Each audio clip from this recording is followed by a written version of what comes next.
Oi pessoal, tudo bom? Meu nome é Denis, essa aqui é minha esposa Letícia. Juntos a gente saiu em junho de 2021 numa expedição pelos parques nacionais brasileiros. A gente acabou de visitar o 24º parque da nossa expedição, que é o Parque Nacional da Serra dos Órgãos.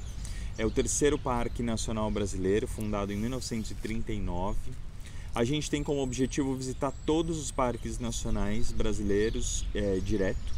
São 74, a gente tem mais 2 anos previstos pela frente, tem mais 50 parques para visitar. Então, obrigado por acompanhar, pelo incentivo para a gente poder cumprir esse objetivo aqui, que é uma coisa bacana para todo mundo. Então, falando da Serra dos Órgãos, a gente vai ter 2 vídeos. Nesse vídeo a gente vai falar de tudo que não tem a ver com a travessia. Vamos deixar a travessia para o final, para o segundo vídeo. A gente vai falar um pouco de história, vai falar um pouco da biodiversidade que tem ali e também da parte baixa e alguns outros picos, né? Sim. Tem muita história nesse parque, né? Tem muita história nesse parque. Como o Dê falou, é o terceiro parque nacional brasileiro. Mas mesmo antes dele ser um parque nacional, lá em 1939, ele já era frequentado por pessoas importantes, como por exemplo o naturalista Von Martius, que foi uma pessoa que veio acompanhando a comitiva da Maria Leopoldina, que viria, né, a se casar com Dom Pedro, e veio para o Brasil. Ela gostava muito de artes e ciência e trouxe uma série de pesquisadores junto com ela, dentre eles o Von Martius, que era apaixonado por botânica e que percorreu com o Spix, que é um outro naturalista, durante 3 anos praticamente o Brasil inteiro. Rings a bell, né? Que ficaram 3 anos percorrendo o Brasil inteiro. E visitando diferentes tipos de biomas, né? Inclusive o Von Martius, que ele tem um museu com o nome nesse parque ali na Serra dos Órgãos, ali na sede de Guapimirim, que vale muito a pena visitar para entender essa história. O Von Martius entendia, né? Ele começou a se relacionar com os biomas e é muito interessante ver o quanto ele sentia diferente a relação com cada um deles. Tem algumas descrições de como foi essa relação, como foi a relação com as pessoas que viviam dentro desses distintos biomas. E ele tem uma contribuição fundamental, porque ele foi uma pessoa que ao longo dessa viagem, desses 3 anos, ele catalogou mais de 20.000 espécies de plantas, 22.000 e sei lá, tralalá, e fundou o que a gente chama de Flora Brasiliensis, que é o documento base para qualquer botânico que queira estudar a biodiversidade brasileira. Hoje ela está online, conseguiram fazer esse trabalho hercúleo de pegar esse cata por esse cata, tudo que o Von Martius conseguiu coletar e transformar isso num material online que todo mundo pode acessar, todo mundo pode visitar, e até hoje qualquer pessoa que queira se aprofundar precisa se pautar no trabalho do Von Martius. Muito bacana, ali na sede Guapimirim tem não só então esse museu, né, que é bem bacana de visitar, fica numa casa histórica também, que tinha uma fazenda ali. Era uma fazenda onde era produzida a quina. A quina faz o quinino, que é usado para tratar malária. E aí, por conta disso, tudo que tem ali é um reflorestamento, é o que se chama de mata secundária. A mata primária é aquela que nunca foi derrubada, a mata secundária é aquela que já foi recuperada. E ela vem sendo recuperada há 80 anos, né? Sem ajuda do homem. Ninguém foi lá plantar novas árvores. Então, elas começaram a ressurgir, né? A rebrotar. Elas têm um processo todo. E isso foi possível porque isso foi feito 80 anos atrás, quando aquele solo já não tinha sido tratado com agrotóxicos, a gente ainda tinha muito mais fauna para espalhar sementes, a gente tinha um entorno também onde tinha um banco de sementes que poderiam ser trazidos de volta para aquele lugar, tinha uma mata primária que continua até hoje ali do lado, entre outras várias questões. Então, isso nos faz pensar, né? Foi muito bacana que isso tenha sido feito há 80 anos, mas putz, será que o que a gente está fazendo hoje vai ser suficiente para que aquelas áreas em recuperação tenham daqui a 80 anos o que esse lugar tem hoje? Provavelmente não. E a gente então, como humanos, a gente tem que ajudar mais nesse processo. A gente vai ter que plantar um pouco mais, porque a gente não tem as antas, que são as jardineiras, né, que elas acabam espalhando um monte de sementes por aí, plantando, né, de certa forma, as sementes, entre tantos outros animais e outras condições, os fungos, as bactérias, né, que permitem que isso seja feito. Então, nessa sede, que é uma mata secundária, né, na maior parte onde pode ser visitado, tem uma série de trilhas bem curtinhas ali, acho que não vale enumerar todas elas, né, que a gente viu. Você vai correndo ao longo do Rio Soberbo e você pode entrar em vários poços e cachoeiras. Chama atenção a que está mais para cima, que é bem fácil de chegar, dá 1,5 km mais ou menos, que é o Poço Verde, né? Que é um negócio assim surreal de bonito, realmente é verde, né? A cor da água. A cor da água, linda, né? Transparente, mas fica esverdeado por conta dos reflexos que tem por ali. Tem uma queda super forte que a gente não entrou embaixo dela porque ela parece muito forte, ela pode te empurrar e de repente você pode não conseguir se desvencilhar. Mas é um lugar gostoso de ir para você curtir, são caminhadas curtas, então você chega, senta, faz um piquenique, lê um livro, fica ali na pedra, entra na água, torce para o tempo tá bom, né, para poder, porque a água é gelada, mas torce para o tempo tá bom para você poder pegar um solzinho para se esquentar e ficar entrando, fazer essa brincadeira de entrar e sair da água, né? Então... aquele parque delícia, essa sede, né? Para você poder curtir passear o dia inteiro, passear, ficar numa boa, tem trilhas super tranquilas para fazer, né? Estacionamento. Mas eu queria só voltar, inclusive, no que você estava falando da anta, né? Como dispersora, que eu acho que é um dado importante, porque a anta, ela é muito presente no nome nesse parque. Tem vários lugares pelos quais a gente passou, Vale das Antas, Montanha de sei lá o quê, o Riacho das Antas. O nome está o tempo inteiro, que te faz pensar, opa, aqui deve ter anta, né? Porque se você tem o vale, você tem o riacho, dentre outros, mas a anta não existe mais nesse parque porque ela foi caçada na sua integridade, né? Na sua inteireza, ou seja, todas. Inclusive a caça ainda é uma questão bastante séria nesse parque, não só nesse, em vários outros, mas fica aqui essa reflexão, talvez, desculpa te cortar, mas tem uma reflexão de o quanto que a gente perdeu e que a gente não tem de volta, né? Uma árvore, por mais difícil que seja, mais tempo que leva, eventualmente você traz uma semente e você planta ela de volta, né? Não que isso seja tão fácil assim de acontecer, você precisa de outras condições. Uma anta você não planta, né? Então você perdeu, né? Se você extinguir também uma árvore, você não vai ter como plantar de outro lugar. Interessante a reflexão, porque eu estava ficando com a dicotomia mesmo, né? É muito interessante você estar num lugar que a anta é homenageada tantas vezes e recebe tantos, dá nome, né, a tantos locais, e ela mesmo já não está mais lá, né?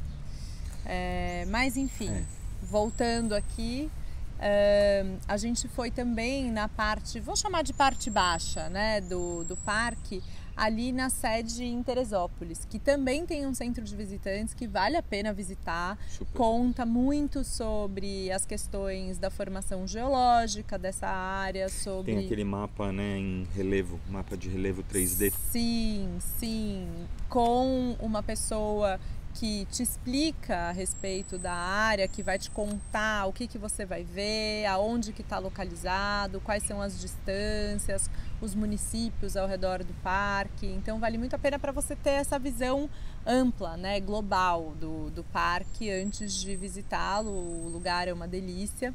E ali você tem algumas trilhas um pouquinho mais difíceis se comparadas à da sede de Guapimirim, né? São trilhas curtas também, da mesma quilometragem, 1 quilômetro e pouquinho, mas mais íngremes, né? Porque nessa sede você consegue acessar alguns pontos que você vai ter vistas muito bonitas. Você tem a vista, né, a trilha que chama a vista do cartão postal, que você consegue avistar ali as montanhas, que são um espetáculo nesse parque, de um ângulo bastante conhecido, enfim, e bonito, mas você precisa subir. Você tem a trilha do Mozarcatão, que é uma trilha que chega para você avistar a cidade de Teresópolis e ver as montanhas ao redor. E aqui vale a pena dizer que o Mozarcatão foi um morador de Teresópolis, um escalador bastante importante, foi o primeiro brasileiro a subir o Everest, por exemplo, e conquistar várias outras montanhas. E ele tem ali uma homenagem muito bonita. Ele faleceu quando ele estava tentando escalar o Aconcagua, né? Enfim, por uma outra face, uma face muito mais difícil, junto com um outro, o Alexandre, que também é homenageado, né? Que também é homenageado ali. E você consegue ver o tipo de equipamento que ele usava, porque esse parque é um parque de escaladores, né? Inclusive virou oficialmente um centro, né, de escaladores brasileiros, enfim. E dá para entender, é um paraíso mesmo para quem escala. Para quem não escala, é um paraíso, mas as montanhas são um enorme atrativo e elas chamam mesmo, e você dá para entender por que existem tantas pessoas que vão buscar esse parque para praticar esse esporte, inclusive pessoas ali da cidade mesmo, né, de Teresópolis, como o Mozarcatão. E qual outra trilha que a gente fez ali? Tem a 360, a Primavera, a Cartão Postal, a Mozarcatão. Dá para ir ali até a barragem. A trilha suspensa. A suspensa. Então, tem um monte de coisa bacana para ver. A flora é exuberante. A gente topou com uns macacos prego, algumas aves também. Tem uma que chama Saudade, né? Que a gente tem que procurar melhor, mas que faz um som bem gostoso também. Tem gravado para a gente poder mostrar. Você estava falando das montanhas. Eu me lembrei de uma coisa que é bem bacana desse parque. Quando a gente foi lá na Serra Geral, a Serra Geral ela é uma sucessão de empilhamentos, não sei se é a palavra correta, de lava, né? Porque é uma formação vulcânica. Então é uma montanha relativamente nova. Quando a gente vai aqui na Serra Geral, na Serra dos Órgãos, desculpa, é uma montanha muito antiga. É muito diferente a formação e isso dá para ver, né? Então essa montanha, ela veio do centro da Terra, ela já existia lá há muito tempo e ela foi empurrada, enfim, para cima e ela surgiu. Então, além de ser muito bonito, né, tem esse tempo geológico muito antes da gente, né, de milhões ou centenas de milhões de anos, em que essas rochas vieram para cima. Então, sim, é o paraíso dos escaladores, até porque é uma rocha muito sólida, né? Também, que é o que eles sempre dizem, a gente não é escalador, mas é uma rocha muito sólida, muito boa, né? Para você poder escalar, porque é uma rocha que veio lá de dentro mesmo, ela não é uma sucessão, não é uma rocha porosa, né? Que vai se desfazer. É uma rocha, você olha para aquele negócio e fala, meu, isso aqui veio do fundo da terra, né? Impressionante, é muito legal. Você olha para aquilo e parecem informações quase montadas, né? Você pensa, bom, foi alguém e colocou aquela pedrinha ali em cima daquela outra rocha. Bom, e de formação a gente subiu uma das formações mais bacanas de olhar, são todas lindas, né? Mas que foi o Escalavrado. Então, quando você olha para a montanha ali, na vista típica do cartão postal, você tem o Escalavrado, o dedinho da Nossa Senhora, o dedo de Deus, a cabeça de peixe, não vou me lembrar da ordem correta. São né? João, São Pedro. E aí até que chega lá no sino. E o Escalavrado é um negócio assim estreito e comprido, então é uma subida meio sem fim, assim, num lugar bem estreitinho, né? Em cima da rocha. E a gente foi lá. Estamos aqui passando pela parte mais perigosa, andando do lado da rodovia, para chegar ali no Escalavrado, que é onde a gente vai hoje, naquele topo ali. Desejem sorte. É um passeio de não um dia inteiro, mas né, também não meio-dia, a gente viu.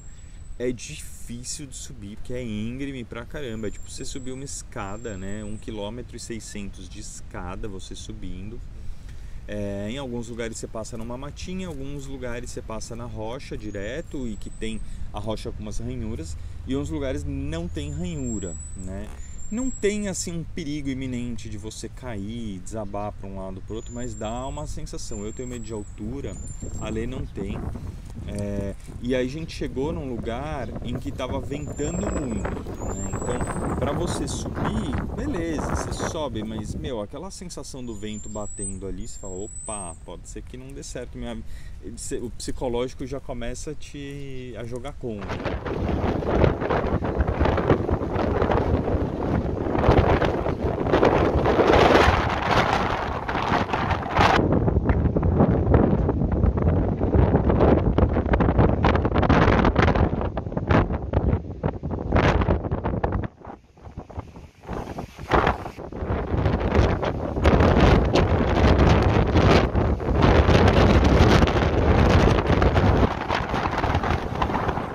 Ventinho, né? Rajadas intensas de vento. Algum depoimento? Chegou o momento do depoimento. Nossa, eu falei tanto do vento. Pensei tanto no vento. Acho que você tem que falar mais alto. Tá. O vento esteve tão presente, eu fiz uma homenagem a ele, como ele me fazia me sentir, mas a minha relação com o vento em cima dessa montanha foi um pouco diferente. Ele mostrou a força mesmo. Ali o dedo de Deus por um outro ângulo. Então a gente recomenda muito, enfim, ir com guia, não só pela questão da segurança, né, que é importante. A gente tinha um guia muito bom, segurança com corda, com cadeirinha se a gente precisasse, e uma pessoa que manja do que está fazendo ali, né, ela não estava indo lá por primeira vez. A descida está indo mais fácil e estamos esperando aqui o Tocha, o nosso super guia aqui, está ajudando o pessoal que não está conseguindo descer. Quer esperar eles? Mas o guia também sempre traz muita troca de ideias, de experiências, conhecimento que agrega muito na tua experiência quando você está lá, né? Então tem trilhas que a gente faz com guia, tem trilhas que a gente faz sem guia também, porque é gostoso a gente poder descobrir, né? A gente interpretar sozinhos o meio ambiente. Mas nesse caso aqui, apesar de não ser obrigatório, a gente recomenda, né, ir com guia para poder o caminho. Você não vai errar o caminho. Mas assim, alguém que te dê uma segurança, você nunca sabe se vai chover, se vai bater um vento, se você vai ter coragem mesmo de fazer. E uma vez que você subiu, como é que você desce? Então tem que tomar essas precauções. Sim, porque o Escalavrado, para mim, foi dessas montanhas que você olha, eu olhava e falava, nossa, não acredito que eu vou subir essa montanha. Eu ainda meio que desacredito que a gente conseguiu chegar no topo ali do Escalavrado. Olhando para ele, eu que não sou escaladora, olho e penso, putz, não é possível, né? Assim, eu olhava para esse morro e falava, não dá para subir essa montanha.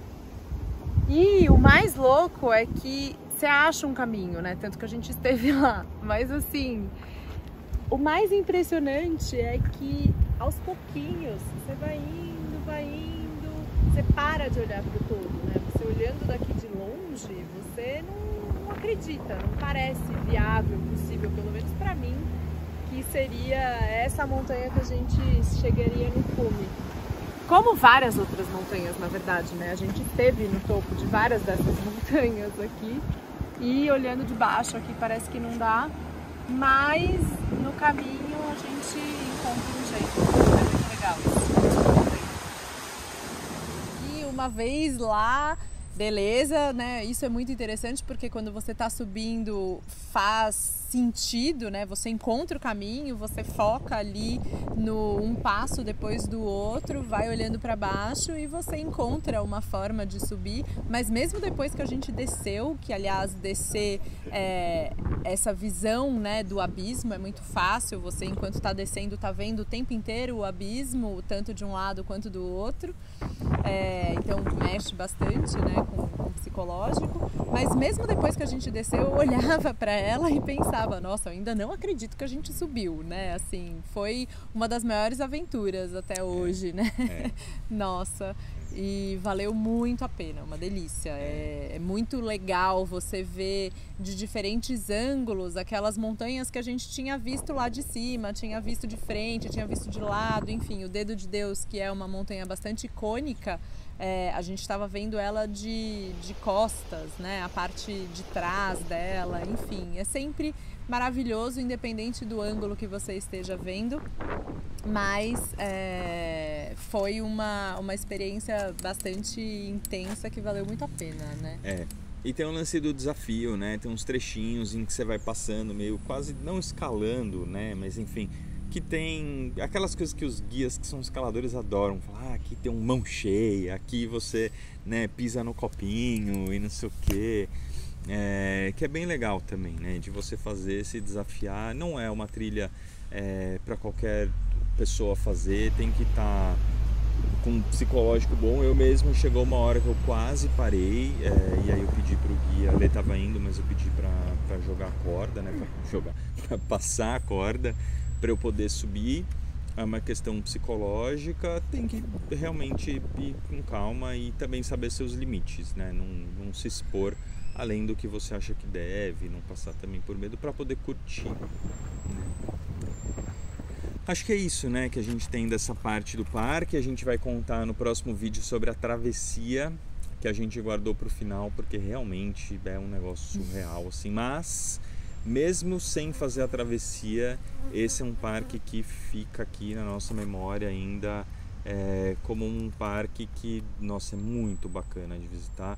E ele é muito utilizado. As pessoas que moram ali em Teresópolis, principalmente, a gente vê que elas usam esse parque no dia a dia ou vão toda semana. Então tem gente que muda para lá para poder frequentar o parque. É um parque que está muito enraizado mesmo na cidade.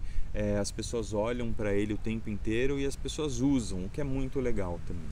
Ele está muito presente, né? Desde a visão das vistas mesmo, você está na estrada chegando em Teresópolis, tem vários mirantes que você pode parar para apreciar o parque, mas ele também está muito presente com pessoas o tempo inteiro. Foi o primeiro parque que a gente visitou, que a gente cruzou com pessoas em todos os dias, em tudo que a gente fez, tinha pelo menos mais alguém fazendo também, o que é uma raridade, né? Ainda mais pensando que geralmente a gente está durante a semana, não aos finais de semana que costumam ser mais cheios, e o que indica que realmente ele é bastante utilizado, né? Ele está dentro dos parques mais visitados, né? Dentro dos 10 parques mais visitados do Brasil. Então é isso, acompanhem o próximo vídeo. Nos vemos. Se vocês quiserem dar uma olhada nos outros parques que a gente já visitou, a gente tem aqui dentro do YouTube, dá para você organizar por playlist, dá para procurar para saber o que a gente já viu. Todos eles têm ao menos um vídeo falando sobre a nossa visita. E se vocês quiserem se aprofundar ainda mais, fica também o nosso site, que é onde a gente tem as informações mais detalhadas. Dá também para pesquisar quais são as regiões e quais são os biomas pelos quais a gente já passou. E nos vemos no próximo vídeo. Isso aí. Obrigada. Obrigado. Até.